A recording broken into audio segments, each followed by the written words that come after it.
Beləliklə, xanımlar və cənablar, qarşılayın Respublikanın xalq artistləri Məleykə Əsədova və Niyaməddin Musayev.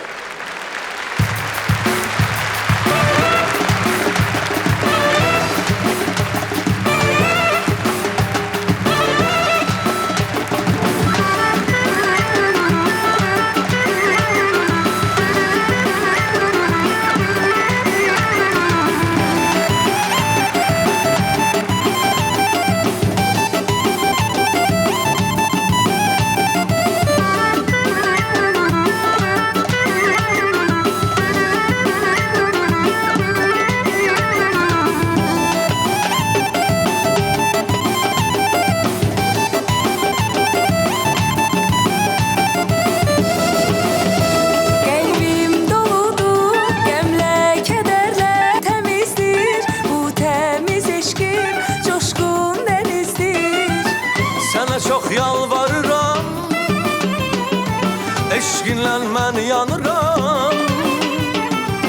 Sana çok yalvarıram, eşqinlə mən yanıram.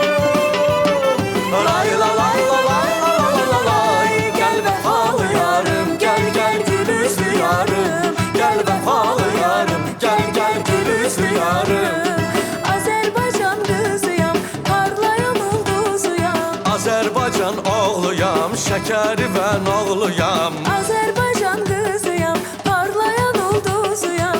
Azərbaycan oğluyam, şəkəri və oğluyam.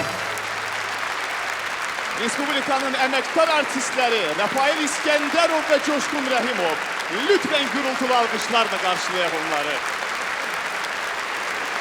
Təşəkkür edirik sizə. Çox sağ olun, gözəl çıxış və başlanğıcı üçün.